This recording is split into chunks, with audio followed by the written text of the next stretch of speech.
तेरी मेरी कहानियाँ से सभी अपडेट पाने के लिए बेल आइकन दबाएं। आज की कहानी है, बहन घर छोड़कर नहीं जाती, उन्हें डोली में विदा किया जाता है। होश आते ही कोमल इधर उधर देखने लगी। उसके परिवार के सभी सदस्य वहाँ थे, पर जिसे वह ढूंढ रही थी बस एक वही वहाँ नहीं थी। दर्द से कराहते हुए कोमल सोचने लगी, सौम्या कहाँ रह गई। वह धीरे से उठ बैठी। धीरज ने उसे सहारा दिया और पूछा, क्या हुआ, तुम्हें कुछ चाहिए? कोमल ने पूछा, मेरा फ़ोन कहाँ है? धीरज ने अपनी जेब से निकाल कर उसे फ़ोन दे दिया। कोमल बड़ी हैरान हुई, ना कोई मैसेज ना ही कोई कॉल। वह सोचने लगी, सौम्या को अच्छी तरह से पता है कि मैं हॉस्पिटल में एडमिट हूँ और उसने वादा किया था कि बच्चे के पैदा होने से पहले मेरे पास पहुँच जाएगी। अभी तक आई क्यों नहीं? फिर सोचा, हो सकता है उसने धीरज के पास फ़ोन किया हो। उसने पूछा, क्या आपके पास सौम्या का कोई मैसेज या कॉल आई है? धीरज बोला, नहीं, पर इस समय तुम्हें यह सब बातें सोचने की ज़रूरत नहीं है। इस समय तुम्हें आराम की ज़रूरत है। कोमल चुपचाप लेट गई। काफ़ी कोशिशों के बाद भी जब नॉर्मल डिलीवरी नहीं हुई, तब सिजेरियन डिलीवरी से उसने एक बेटी को जन्म दिया। कोमल और सौम्या दोनों कॉलेज की सहेलियां हैं। दोनों की शादी भी एक ही शहर में हुई है। दोनों अपना हर सुख दुख एक दूसरे से शेयर करती हैं। यह कोमल का पहला बच्चा है और वह सच में बहुत डरी हुई थी। इसीलिए सौम्या ने वादा किया था कि वह उसके साथ रहेगी। आज तक ऐसा कभी नहीं हुआ कि सौम्या ने अपना वादा ना निभाया हो। इसीलिए कोमल को थोड़ी चिंता हुई। उसने सौम्या के पास फ़ोन किया, पर उसका नंबर नहीं लग रहा था। उसे परेशान देखकर धीरज बोला, तुम इतना परेशान क्यों हो रही हो? तुम अच्छे से जानती हो सौम्या हमेशा अपना वादा निभाती है। अगर आज वह नहीं आ सकी तो ज़रूर इसके पीछे कोई कारण होगा। जॉइंट फैमिली है उसकी, क्या पता कब कौन सा काम आ जाए। जैसे ही उसे फुर्सत मिलेगी वह खुद फ़ोन कर लेगी। कोमल ने सोचा, धीरज ठीक कह रहे हैं, इतना बड़ा परिवार है उसका, ज़रूर उसे कुछ ज़रूरी काम होगा। जब फुर्सत मिलेगी तो खुद ही बता देगी। और इसके बाद कोमल डिस्चार्ज होकर घर भी आ गई, पर ना तो सौम्या का कोई मैसेज आया और ना ही कोई कॉल। अब तो उसे सच में चिंता होने लगी। सौम्या के साथ साथ उसके हस्बैंड का फ़ोन भी नहीं लग रहा था। उसके कहने पर धीरज सौम्या के घर पहुंच गया, यह जानने के लिए कि वहां सब ठीक है कि नहीं, क्योंकि कोमल का मन कह रहा था कि ज़रूर सौम्या के साथ कुछ दुर्घटना हुई है। और जब धीरज लौटा तो कोमल की आशंका सच साबित हुई। उसने आकर बताया कि सौम्या के पति पवन की सड़क दुर्घटना में मृत्यु हो गई है और उसके बाद से सौम्या बुत बन गई है। ना तो वह कुछ कहती है और ना ही रोती है। उसे अपने होने का कोई होश नहीं। उसके ससुराल वालों ने उसे घर से निकालने की कोशिश की, पर वह अपने मायके नहीं गई और चुपचाप घर के एक कोने में बैठी है। लोगों ने उसे रुलाने की बहुत कोशिश की, पर वह अपने होश खो बैठी है और पवन के आने का इंतज़ार कर रही है।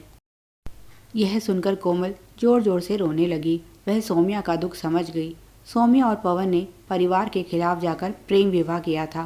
पवन के परिवार ने अभी तक सौम्या को नहीं अपनाया था और अभी उनकी शादी को केवल 4 महीने ही हुए थे। कोमल उठी और बोली, आप मुझे इसी समय सौम्या के पास ले चलिए, उसे मेरी सख्त ज़रूरत है। धीरज बोला, पर कोमल, इस समय तुम्हें आराम की बहुत ज़रूरत है, अपनी हालत तो देखो। कोमल बोली, आप मुझे सौम्या के पास ले चलिए, इस समय मेरे लिए सबसे ज़रूरी वही है। सौम्या के परिवार में 2 भाई और पिता हैं। उसकी माँ तो बहुत पहले ही गुजर चुकी हैं। सौम्या और कोमल कहने को तो सहेलियाँ हैं, पर दोनों बहनों से भी बढ़कर हैं। दोनों एक दूसरे से कुछ नहीं छुपाती। कोमल अच्छी तरह से जानती है कि मायके में भी ऐसा कोई नहीं जो सौम्या को सहारा दे सके, क्योंकि माँ है नहीं और पिता की घर में चलती नहीं। भाभीियों को तो वह पहले ही फूटी आंख नहीं सुहाती थी और उसके प्रेम विवाह के बाद तो उन्हें और मौका मिल गया और शादी के बाद से उन्होंने सौम्या से सभी रिश्ते तोड़ दिए। कोमल जब सौम्या की ससुराल पहुंची तो देखा एक कोने में वह गुमसुम बैठी है। वहां बैठी औरतें बातें कर रही थी। इस बेचारी के साथ तो भगवान ने बहुत अन्याय किया। सुहाग तो छीन लिया, अब कोई सहारा भी ना रहा। 4 दिन से यहाँ गुमसुम बैठी है, किसी ने पानी तक नहीं पूछा और ना ही उसके मायके वालों को उसकी कोई फिक्र है। ना तो कुछ कहती है ना कुछ बोलती है। हमेशा हंसते मुस्कुराते रहने वाली सौम्या की हालत देखकर कोमल रोने लगी। बिखरे हुए बाल, उदास चेहरा और इंतज़ार करती खामोश आंखें। कोमल सौम्या से जाकर लिपट गई, पर सौम्या तो जैसे बुत बन गई थी। कोमल उससे लिपट कर रो रही थी, पर उसे कोई फर्क नहीं पड़ रहा था। बहुत देर तक वह रोती रही, पर सौम्या कुछ नहीं बोली। उसे पवन के जाने का गहरा सदमा लगा था। कोमल ने उसे झकझोरना शुरू किया और उसे पुरानी बातें याद दिलाने लगी। उसने सौम्या को कुछ थप्पड़ भी लगाए। उसने चिल्लाना शुरू किया, सौम्या तुम समझती क्यों नहीं हो? पवन मर चुका है, वह वापस नहीं आएगा। तुम्हारा पति मर चुका है। ऐसे चुप मत रहो। तुम्हारे अंदर जो दुख है उसे बह जाने दो। क्या तुम भूल गई तुम पवन से कितना प्यार करती हो? क्या तुम उसके लिए तो आंसू भी नहीं बहाओगी? कोमल की बातों का असर हुआ और अचानक से सौम्या दहाड़े मारकर रोने लगी। कोमल, मेरा सब कुछ लुट गया, मैं बर्बाद हो गई। मेरा पवन मुझे छोड़कर चला गया। मैं जीना नहीं चाहती, मैं मर जाऊंगी। और इतना कहकर अचानक से सौम्या उठी और अपने कमरे की तरफ भागी। पर वहाँ बैठे लोग शायद समझ गए थे कि वह क्या करने वाली है। कुछ लोगों ने उसे मजबूती से पकड़ लिया। सौम्या ज़ोर ज़ोर से रो रही थी, मुझे छोड़ दो, मुझे मेरे पवन के पास जाना है, मुझे छोड़ दो, मेरा पवन मुझे बुला रहा है। बहुत देर तक हंगामा होता रहा और बड़ी मुश्किल से सौम्या को शांत करवाया गया। कोमल समझ गई कि इस समय सौम्या को अकेला छोड़ना ठीक नहीं। वह सौम्या को अपने साथ अपने घर ले आई और वैसे भी ससुराल वालों को उसकी कोई ज़रूरत नहीं थी। उसके जीने मरने से उन्हें कोई फ़र्क नहीं पड़ता। धीरज कोमल और सौम्या के रिश्ते को अच्छे से समझता है, इसलिए उसने कोमल के इस फैसले में उसका साथ दिया और बेसहारा और अकेली हो चुकी सौम्या को अपने घर में शरण दी। यह वक्त बहुत मुश्किल था, पर कोमल के कारण सौम्या इस सदमे से उबरने लगी।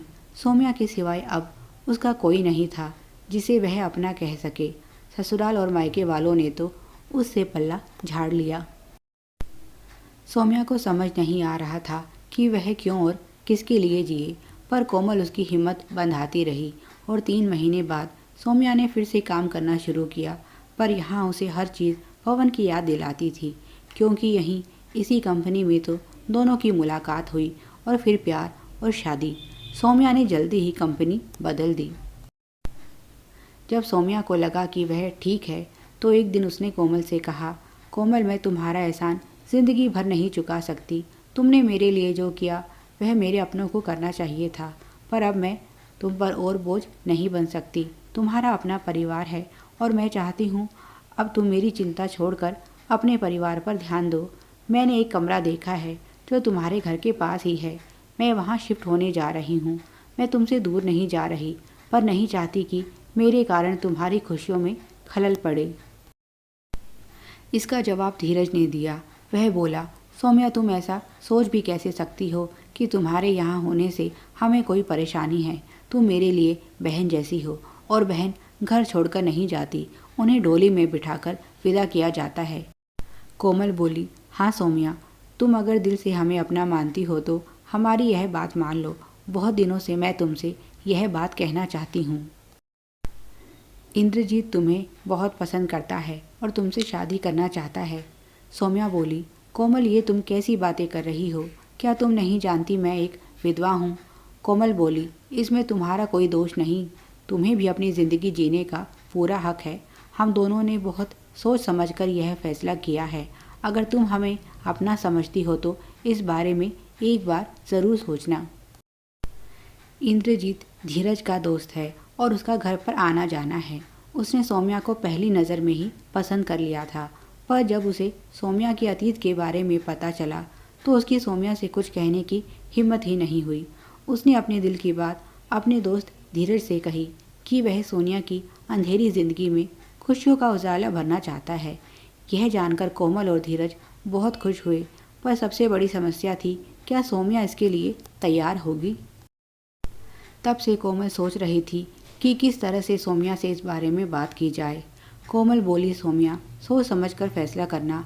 हम सिर्फ तुम्हारी खुशियाँ चाहते हैं। इंद्रजीत तुम्हारे लिए बिल्कुल सही जीवन साथी है। मैं तुम्हारे बारे में सब कुछ जानता है और सबसे अच्छी बात कि वह तुमसे प्यार करता है और उसका परिवार भी इस शादी के लिए तैयार है। सिर्फ तुम्हारी हाँ की ज़रूरत है। मानती हूँ तुम पवन को भूल नहीं सकती, पर सिर्फ यादों के सहारे जिंदगी नहीं काटी जा सकती। सौम्या चुपचाप सुनती रही। कोमल और धीरज की कोशिश रंग लाई और सौम्या डोली में बैठकर उनके घर से विदा हुई। आज सौम्या और इंद्रजीत की शादी को 5 साल हो गए हैं और उनके 2 प्यारे प्यारे बच्चे भी हैं। सौम्या आज भी कोमल और धीरज की एहसानमंद है, क्योंकि उसकी यह खुशहाल ज़िंदगी उन दोनों की देन है। दोनों की दोस्ती आज भी उतनी ही पक्की है और एक मिसाल है। Please like, share and subscribe. Thanks for watching.